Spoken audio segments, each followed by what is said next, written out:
A huge opposition demonstration has taken place in a Damascus suburb with 2 people reportedly killed. The area is now under control of the Free Syrian Army, and our correspondent Sara Firth was there when the violence flared up.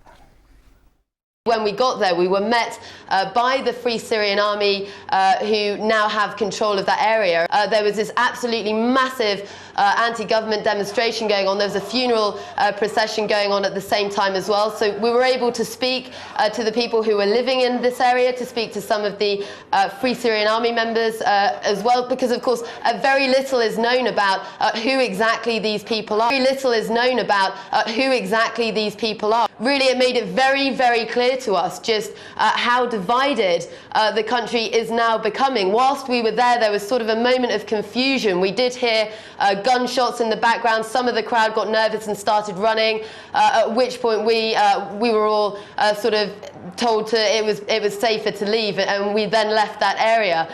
A very tense situation, certainly a very dangerous situation for the civilians in this area as well. You go to these suburbs, you can see bullet holes in the walls. It's not really clear in so much of the country now who exactly has control, and as we said, you know, the fact that this is now happening in a suburb just 15 minutes or so from the city centre here in Damascus really goes to show you just how much the situation here is now deteriorating. Well, Russia's made its position extremely clear that they're not going to back the Western resolution whilst it doesn't rule out the sanctions, the military intervention. They've put their own proposal forward, and you've had this sort of back and forth with neither side's really being able to come to some form of agreement. I mean, the big sticking point here really is the military intervention. You've got so many different factions in the country. It is, even whilst you're here in the country, very, very hard to really understand who exactly is in charge where and who has the voice of the people, because this was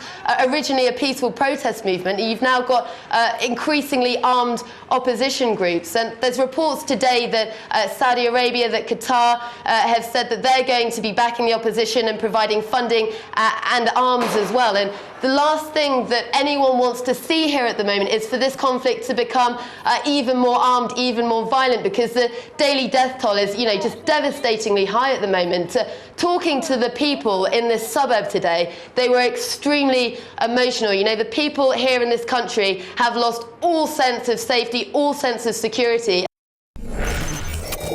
That was RT's Sara Firth reporting from Syria, and she also has a blog on RT.com where she's constantly posting the latest updates and pictures as well.